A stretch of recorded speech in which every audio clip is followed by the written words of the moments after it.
네, 우리 함께 인사하겠습니다. 샬롬, 승리하세요. 세상 누구보다 사랑합니다. 네, 우리 예배 함께 하신 서로님들을 축복하고 환영합니다. 또 우리 신영호 집사님, 한국에서는 제일 먼 제주도에서 접속하고 있습니다. 네, 지금 보니까 격주로 하는 것 같은데 당직 있는 날은 못하고 없는 날 하고 이러시는 것 같은데, 네, 제주도에도 평안이 있기를 바라봅니다. 오늘은 누가 이웃인가 라는 제목으로 함께 말씀을 나누려고 해요. 누가 여러분의 이웃인가요? 우리요? 바로 여러분. 나는 너의 이거는 렘브란트가 그린 선한 사마리아인의 비유예요. 그러니까 이건 예전에 저희가 한번 설교 시간에 나눔한 적도 있습니다. 이 그림의 핵심은 뭐 여관 주인, 사마리아인, 낙이 모는 사람, 거기에 실려오는 아픈 사람, 이분들도 물론 다 주인공이지만 렘브란트는 성경에 나오지 않은 한 존재를 그려 넣었다 그랬죠. 바로 여기 똥개예요. 근데 개가 가만히 있는 것도 아니고 똥을 싸고 있어요. 왜 이런 불경스러운 것을 이 예수님의 거룩하신 비유에다가 넣은 걸까? 렘브란트는 선을 행한다는 건 바로 이런 거다라는 걸 말하고 싶었다는 거예요. 개가 똥을 못 끊잖아요. 어디서나 그냥 자기가 하고 싶을 때 배설하는 거죠. 뭐 눈치 보지도 않고 자기가 언제 어디서 똥 쌌는지도 모르고 항상 쌉니다, 개는. 그러니까 그런 것처럼 선한 행위라는 건 누군가에 의해 기억되기 위해 광고하고 포장하고 막 이게 바로 선한 거야 라고 규정하는 게 선한 행위가 아니라 일상의 삶 속에서 내가 인지하지도 못한 사이에 그냥 나오는 거. 이게 이제 공자의 가르침에 따르면 종심소욕 불육을 하고 내 마음먹은 대로 행해도 하늘의 뜻을 거스르는 게 없다는 거예요. 그냥 마음먹은 대로 사는데 그게 바로 선한 행위와 다 이어진다고 하는 그런 그 해석을 담아서 선한 사마리아인의 비유를 그렸습니다. 근데 그 다음에 한참 후대의 화가죠. 이건 누구의 그림일까요? 딱 봐도 아시겠죠? 고흐의 그림입니다. 노랑과 파랑 이런 거를 잘 사용하고 있죠. 노란색은 하나님의 은총을 뜻해요. 고흐에게 있어서. 그리고 파란색은 그 은총을 받는 존재를 이야기합니다. 그러면 이 그림에서 노란색 이게 누굴까요? 이 노란색 선한 사마리아 사람이죠. 그리고 이 파란 바지를 입은 우통을 까고 있는 이 사람은 누굴까? 네, 강도 만난 사람입니다. 이 강도 만난 사람을 맞춰보세요. 말에서 내리는 걸까? 말에 태우는 걸까? 내리는 것처럼 보이시나요? 네, 태우는 그림입니다. 네, 말에 태우고 있는 그림이에요. 선한 사마리아 사람은 누군가를 돕기 위해 안간 힘을 쓰면서 말에 태우고 있어요. 지금 이게 되게 힘들어 보이지 않으세요? 네, 말이 좀 이렇게 수그려주지 안 수그려주고 있어요. 높은 사람 키만한 말 안장에다가 사마리아 사람은 강도 만난 사람을 낑낑거리면서 태우고 있습니다. 근데 이 그림은 어떤 면에서 보면 굉장히 자연스러운 그림이에요. 그러니까 우리는 예수님의 단편적인 비유를 통해 사마리아 사람이 이 사람을 데리고 여관 주인에게 가서 치료해달라고 부탁하고 이렇게 스토리를 들었기 때문에 사마리아 사람에게 감정이입을 잘 못하거든요. 근데 강도 만난 사람을 수습해서 말에 태우고 나귀에 태우고 여관까지 가서 치료해달라고 하고 다시 내리고 뭐 이러는 과정이 이게 힘든 일이에요. 엄청 애를 써야만 할 수 있는 일입니다. 그러니까 고은은 그 애써야 함에 좀 관심을 갖고 있었던 게 아닌가 싶어요. 이런 선한 행위가 성경책에서 볼 때는 그렇지 그렇게 하면 되지 이 사람이 이웃이고 도와주면 되지 이렇게 단순하게 이해하고 끝내버릴 수 있는 이야기를 삶 속에서 정말 고되게 이 일을 해야만 그게 이루어질 수 있구나라는 걸 느낄 수 있게 해줘요. 이 그림은 고흐가 굉장히 말년에 그린 그림입니다. 말년의 고흐는 정신병을 제 집처럼 들락날락거려요. 몸과 마음이 피폐해져 있어요.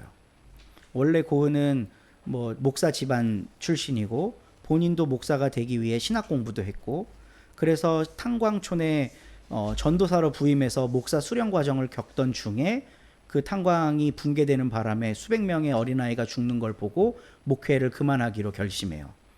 왜냐하면 교회 때문인데, 죽은 아이들을 위해 짐승처럼 울부짖는 거를 보고 마을 사람들이 우리 교회 전도사가 미쳤습니다 하고 네덜란드 그 장로교 총회에다가 찔른 거죠. 그러니까 장로교 총회 사람들이 와서 고흐가 제대로 목회를 하고 있나 살펴볼 때 이 사람들은 탄광촌에서 죽은 어린 생명에게 조금도 관심이 없고 고흐가 목회를 잘하냐 못하냐에만 관심을 갖고 평가를 하는 거예요.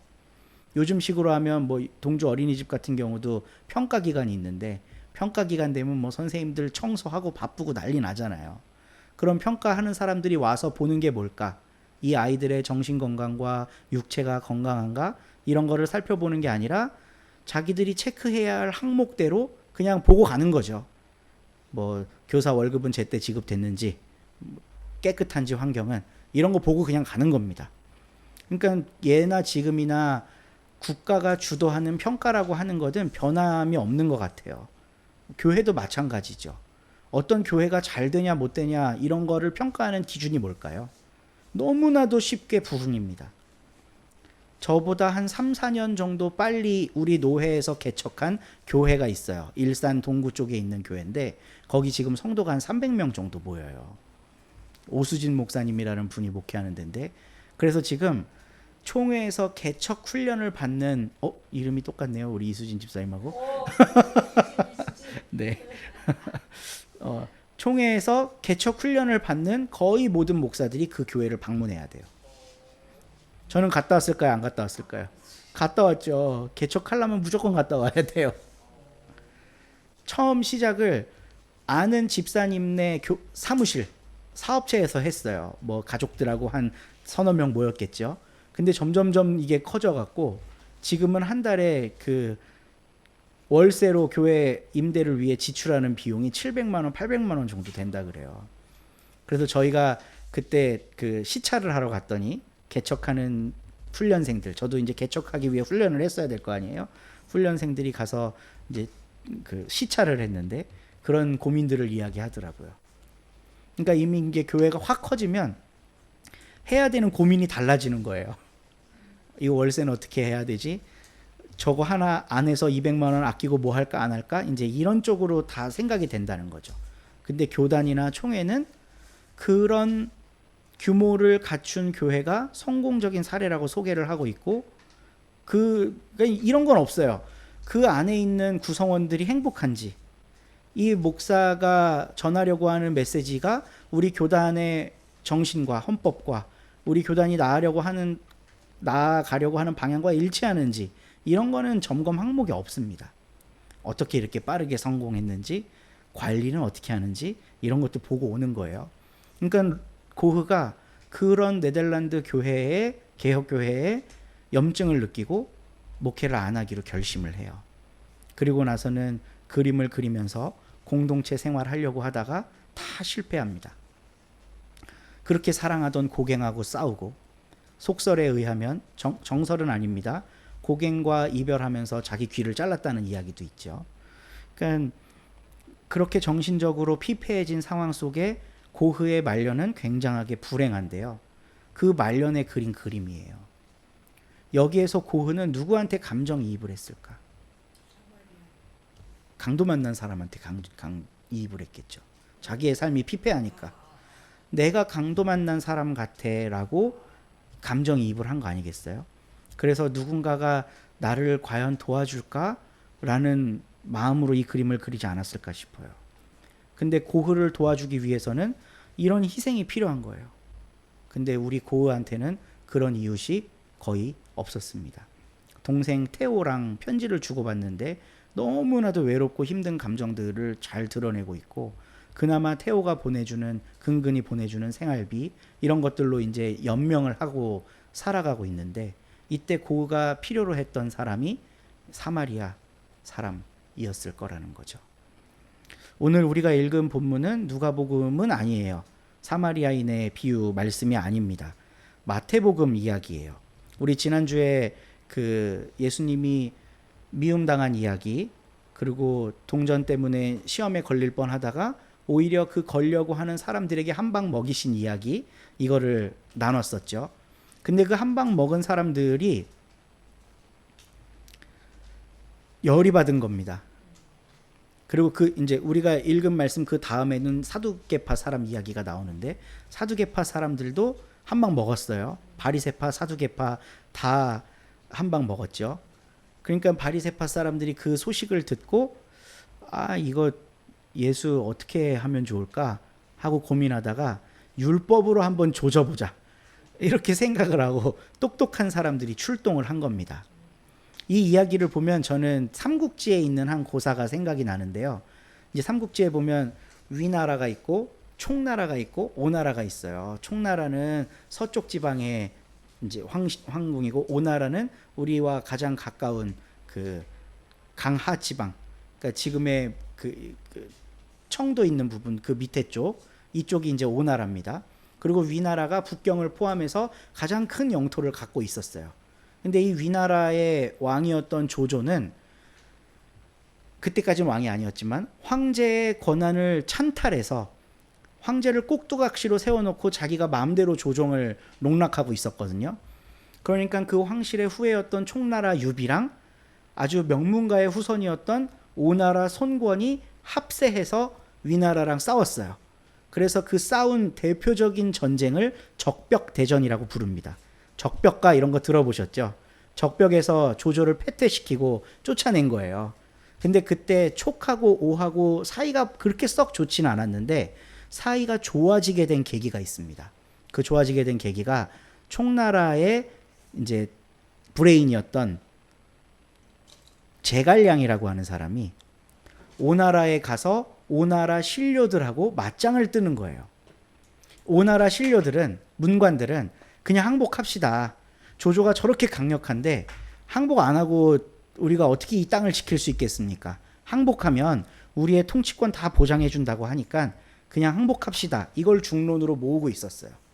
근데 제갈량이 가갖고 당신들 항복하고 싶으면 해, 찌질하게, 이러면서 막 약을 올려요. 그러니까 이제 오나라 고관 대작들이 열이 받아서 너가 그렇게 잘났어? 하고 학문을 점검하기 시작해요. 근데 삼국지에 보면 제갈량이 누구 밑에서 공부했다는 말이 없거든요. 그러니까 뭐 소위 유교의 나라에서는 사서 삼경 정도는 달달 외우고 있어야 될 거 아니겠습니까? 그러니까 그런 공부의 흔적이 제갈량한테는 전혀 없었어요. 그러니까 오나라 사람들이 당신은 무슨 경전을 공부하였소? 어쨌소? 하고 막 질문을 하면서 지혜를 테스트를 해요. 근데 제갈량은 거기서 나는 아무것도 공부해 본 적이 없지만 한 가지는 알아. 너네들은 비굴하게 항복하려고 하고 있고 나는 당신들의 수장과 더불어서 싸우려고 하고 있어. 누가 옳으니? 이제 이러고 제갈량이 그 사람들을 기를 죽이는 장면이 나와요. 그게 오늘 이 본문하고 너무나도 비슷한 것 같습니다. 율법으로 예수님 기죽이려고 바리새파 사람들이 작심하고 접근하는 거예요. 그러면서 질문을 해요. 선생님, 율법 가운데 어느 계명이 중요합니까? 예수님은 정규 교육을 받은 적이 없습니다. 당연히 율법에 대한 지식이 그렇게 많지 않았겠죠. 그러니까 새로운 종교 공동체의 지도자가 공부를 많이 안 한 사람이라니. 제가 교회를 한 8개월 동안 안 다니고 있을 때 저 스스로 약간 그 경건의 생활을 하기 위해서 수요일 날 유튜브로 여러 설교들을 들었어요. 근데 설교를 듣다가 좀 이렇게 물리는 거예요. 그래서 좀 새롭고 화끈한 거 없을까 해서 문선명과 이만희가 가장 잘 나갈 때 했던 설교들을 들어봤어요. 근데 무슨 말을 하는 건지 성경적이지도 않고 밑도 끝도 없이 주장만 하는 거예요. 여기 신학을 전공한 사람의 입장에서 봤을 때 무식하기 짝이 없는 소리만 하고 있어요. 쉽게 얘기하면. 근데 아이러니하게도 율법학자들이 예수님한테 느꼈던 감정이 그런 거 아니었을까 하는 생각을 해봐요. 하는 생각을. 물론 이만희나 문선명이 나쁜 건 그런 자기의 지위를 이용해서 사람들을 혹세무민하고 모든 재산을 다 갉아서 자기가 엄청 그 호화롭게 그 재물들을 착복하고 있다는 거죠. 그런 부분에 있어서 예수님하고는 질적으로 다르지만 형태상 닮은 부분들은 좀 있다는 겁니다. 예수님은 말이 그렇게 유창하거나 고급스럽지도 않았을 거고, 학문적인 사람들을 설득시킬 만큼 현학적인 말씀도 하지 않으셨을 거예요. 아니, 하지 못했을 거예요. 그렇게 배워본 적이 없으니까. 바트 어만이라고 하는 신약학자가 나사렛에 찾아가서 예수님이 살던 동네를 고증했습니다. 근데 그 동네는 20호 정도밖에 안 되는 조그마한 시골 마을이에요. 그러니까 보통 옛날 그 1세기 팔레스타인 사람들은 태어나면 거기서 살고 죽거든요. 그 동네 사람들하고 그냥 어울리다가 농사 짓고 로마가 그 노동력 착취하면 거기 가서 봉사하고 이러다가 그냥 죽는 거예요. 대부분의 사람들의 삶이. 예수님이 30살까지 나사렛에서 사셨다면 뻔한 인간입니다. 동네 사람들이 다 아는, 어렸을 때 오줌 싼 거부터 시작해갖고 그냥 예수님이 어떤 언어를 구사하는지 어느 정도의 학식인지 뻔히 다 아는 그런 상황에서 태어나고 사셨다고요, 우리 예수님은. 그러니까 바리새파 사람들의 입장에서 봤을 때 무식하기 짝이 없는 무지렁인 거예요, 예수님은. 근데 어느 계명이 중요하냐고 하는 이 이야기에 예수님은 자기가 아는 상식을 이야기하십니다. 모세 율법에 따르면 레위기에 어쩌고 신명기에 어쩌고 이런 인용하지 않아요. 심지어 신명기에 나와 있는 이 말씀을 잘못 인용하십니다. 구약에는 마음을 다하고 힘을 다하고라고 나와요. 목숨이라는 말 없습니다. 그러니까 이게 잘못 인용해요. 물론 예수님이 잘못 인용한 게 아니라 70인역을 잘못 인용한 이 저자의 탓이겠지만 구약에 나와 있는 말씀하고 예수님의 말씀이 조금 차이가 있어요. 정확하게 인용하지 않습니다. 목숨 다하고 뜻을 다해서 하나님 사랑하라. 나 이거는 알아. 그리고 둘째도 이것과 같은데 이웃을 네 몸과 같이 사랑하라. 나는 이거는 알아. 너희들은 율법서와 예언서 다 암기하고 주석 달고 해설하고 현학적으로 자료 쌓아놓지. 근데 그게 뭐 어쩌라고. 난 이거는 알아. 그리고 이거 해. 이 이야기에 바리새파 사람들이 꼼짝을 못하죠. 꼼짝을 못해요. 이제 저희 그 부모님이 양평에서 신양원을 하시는데 이제 제가 복지센터 등록을 해갖고 할머니들을 케어를 하고 계십니다. 근데 2년마다 한 번씩 그 나라에서 보건복지부에서 감사를 와요.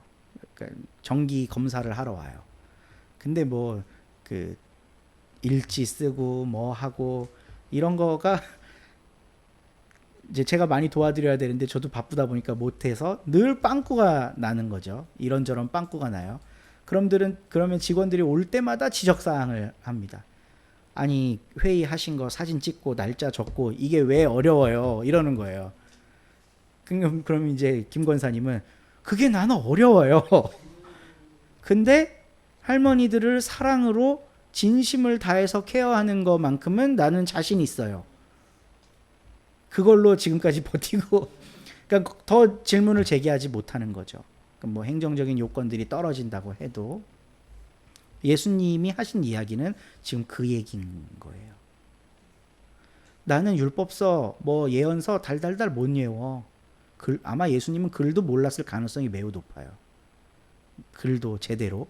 그러니까 어깨너머로 배운 거지 정통한 학자였을 수는 없다는 겁니다. 네. 그러니까 바리새파 사람들이 보기에 얼마나 이게 수준 떨어져 보이겠어요. 거칠고 말도. 야, 이 독사의 새끼들아, 이런 말이나 할 줄 알고. 그런 얘기를 들으면 격 떨어져. 이러지 않았을까요? 그 고급진 사람들의 문화 속에서. 근데 예수님은 이거는 분명히 아셨고 이건 분명히 행하셨다는 겁니다. 선한 사마리아인의 비유에서 예수님이 바리새파 사람들에게 이 이야기 속에 이웃이 누구냐, 강도 만난 자의 이웃이 누구냐 라고 질문하셨을 때 바리새파 사람들은 자비를 행한 이입니다 라고 대답할 수밖에 없었어요. 그냥 자비를 행하는 거, 하나님께 내가 자비를 받아 이렇게 부끄럽고 지저분한 인생이 구원을 받았으니 하나님이 나에게 주신 자비의 한 조각만큼이라도 나도 자비를 베푸는 사람이 되어야 되지 않을까? 예수님의 운동은 그거 이상 그거 이하도 아니었던 거죠. 그거 이상 그거 이하도. 이태원 참사가 벌어졌습니다. 그거가 벌어진 다음 주일날 대형교회 목사들 사이에서 우리가 아이를 지키지 못했습니다라고 엉엉 우는 눈물바다가 연출되었습니다. 무엇으로부터 지키지 못했냐고 규정하냐 하면 사탄의 세력으로부터 지키지 못했다고 규정하면서 울부짖었어요. 이태원에서 아이들이 노는 문화를 사탄의 문화로 규정한 거죠. 그래서 사탄의 손에 아이들이 떨어져 죽었다는 거예요. 이거는 애들을 2번 죽이는 겁니다. 지금 죽어가고 부모가 다음 날까지도 내 새끼가 어느 병원에 갔는지도 모르는 이 참담한 상황 속에 교회가 만약 자원봉사를 한다면 뭘 해야 됐을까? 청년들 SNS 동원해서 누가 어느 병원에 있는지 알아봐주고 부모한테 소개해주고 이럴 수 있는 역량이 교회 안에 얼마든지 있거든요. 돕고 구제하고 함께 해주려고 하는 마음은 조금도 없고 저건 사탄의 문화야 라고 규정하려고 하는 신학적인 담론들만 교회 안에서 나왔어요.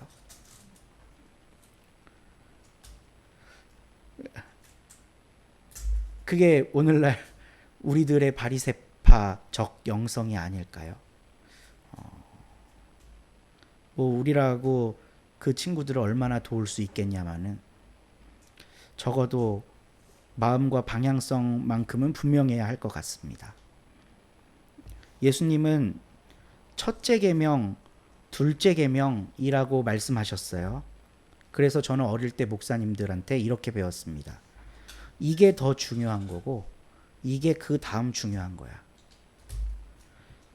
하나님한테 잘하고 그 다음에 이웃한테 잘하는 거야 라고 차등으로 배웠어요.